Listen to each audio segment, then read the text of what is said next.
Cycling's about adventure, it's about sensory overload. Just plug it in and then go. And you could actually go just as hard on an e-bike and get the same workout as you can on a mechanical bike. This is really game-changing.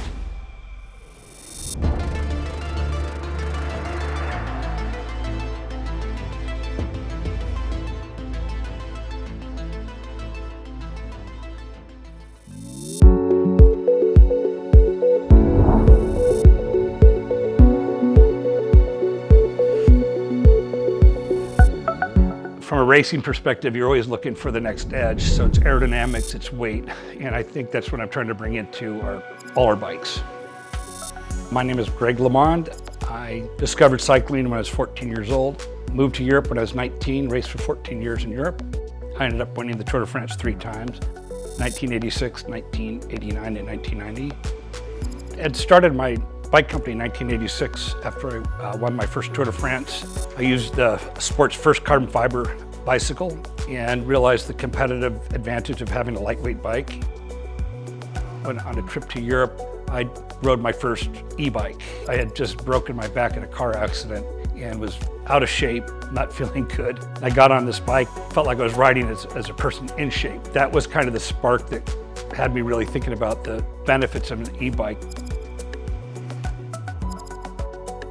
Some of our favorite technical aspects are that it's hard to see what the technical aspects are of our bike. Our technology is hidden, so to speak, and I think that's the thing that we're most proud of. The design is sleek, it's intuitive, it's simple, carbon fiber is extraordinary, which leads to our greatest differentiator, which is the weight. At 27 pounds, it's an amazingly light bike. It's easy to carry upstairs. You can load it with your car easily. And when people pick our bike up, they're just astounded at how light it is. My name is Kim Perfetto. I am a fitness trainer, YouTuber, mom, soon to be of 2, and I love alternative transportation and anything related to bikes. It's really changed the landscape of transportation as a whole, but especially cycling, which is my passion.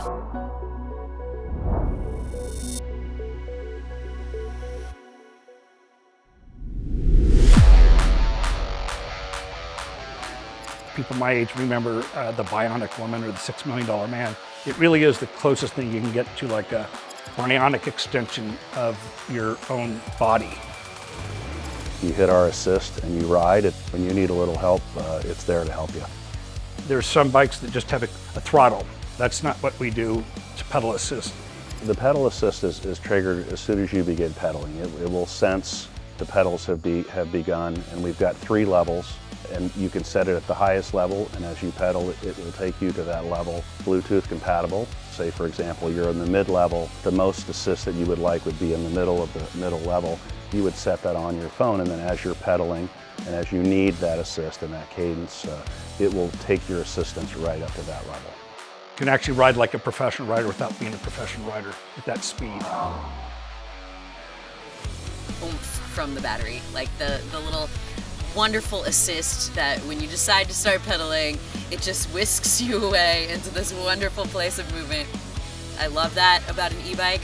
Obviously there are days where I want to do all the work, but there are days where I just want to get somewhere, and the e-bike just makes that so much more possible. And if someone who is not as confident with keeping the bike stable, having that little extra push, it's literally like having a hand guide you along and be like, okay, I got you.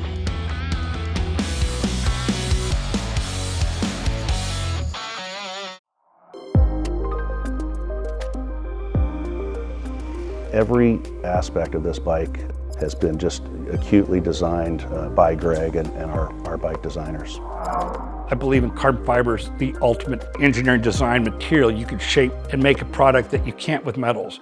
You know, my goal is to bring some automation into manufacturing and bring the price down of some of these carbon fiber bikes where it's competitive with aluminum.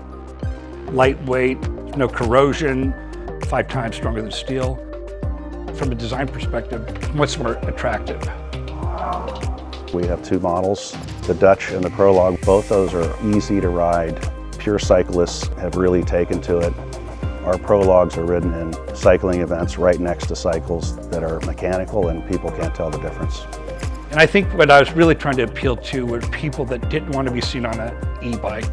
You know, I'd just like to have a bike that looks like a normal bike. That's the ultimate, is you can't tell it's an e-bike.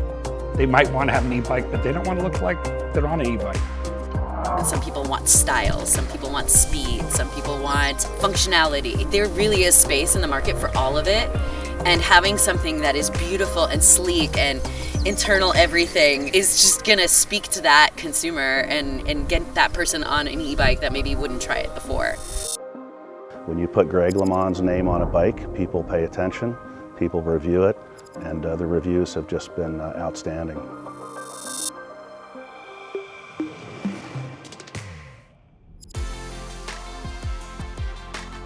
Being able to go through a city on a bike is so enjoyable. You can get from point A to point B to a rail system, get from Orange County to Pasadena, get off and you have your bike.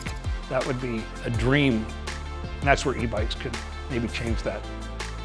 Los Angeles has bike lanes, and it has all these bike lanes that are completely removed from the streets. So if you've only gotten around by car, you wouldn't even know that.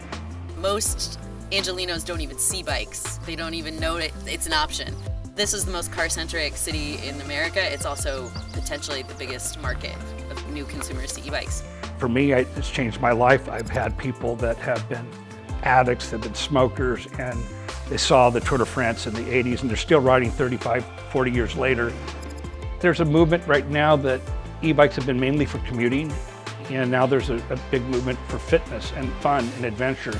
Once people start to explore, and the e-bike gives them that opportunity, like if they feel that barrier of like, oh, I'm not fit enough, or oh, I've never done this before, it's gonna give them that extra push. By having e-bikes, it expands the participation cycling, tenfold. And I think it's just starting in the United States.